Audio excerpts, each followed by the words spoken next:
following on from that, Katie, how do you think that non-for-profits can kind of use AI in a bit more of a practical, ethical way while also kind of remaining donor-centric? Yeah, that's a good question. I think we need to one, just like becoming more educated on AI and what it is. I think some people hear AI and it's a bit scary. It's this black box. But what we're finding with our customers is actually kind of like teaching them about machine learning, about agents, and when you can understand about what AI is doing, and that it's like your friend and your tool and not this scary thing that we have no idea about it. I think it's a lot easier to leverage it and help within an organization of that change management of how, it's not replacing you, it's letting you do your job more effectively, right? So I think at Dataro, we're really big on like audience first fundraising. So again, putting the donor at the center of everything you do.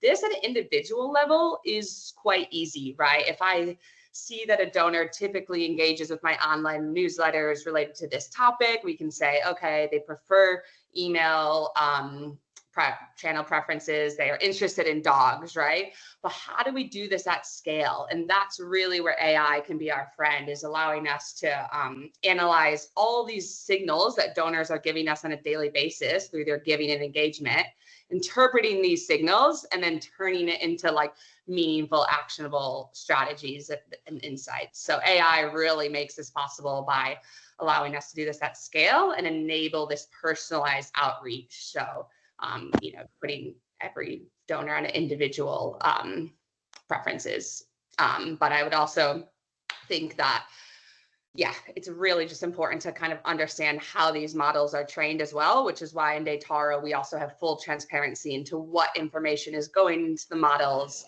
what predictive features are used, and also how the models perform. Cool. Thanks, Katie.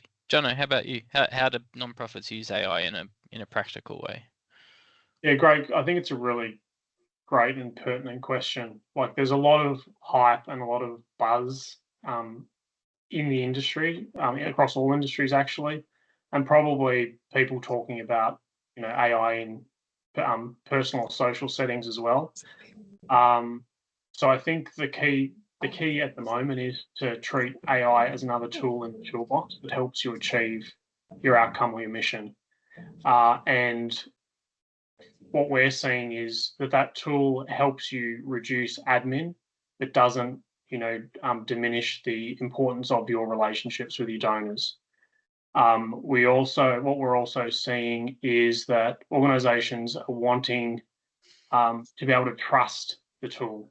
So not going out, and Harry mentioned best of breed, not going out and letting people choose whatever they want from an AI perspective, because then you're spreading your data across all of these different tools. So it's really important that you trust the tooling and that you've got strong data, privacy, compliance, and confidence. So with Clever and Dataro being built on Microsoft's cloud within your environment, we ensure that data is handled responsibly. So that's kind of the foundational piece, making sure that you've got the underpinnings of a good foundation to use the tools. But then from there, it's saying, how do we use the tool? How do we embed the tool in our way of working? So rather than just bolting it on, how is it embedded into the core platform? So Clever stands on top of Microsoft Dynamics and has Copilot embedded into the platform. So that really allows or provides the capability to provide better segmentation or journey mapping or campaign optimization through the native tooling on top of the Microsoft platform.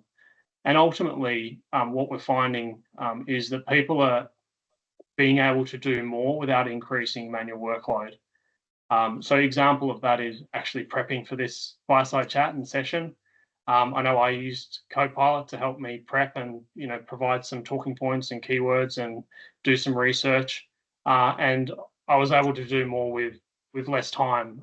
So it's really about decreasing the manual workload and providing better outcomes for yourselves and for your donors.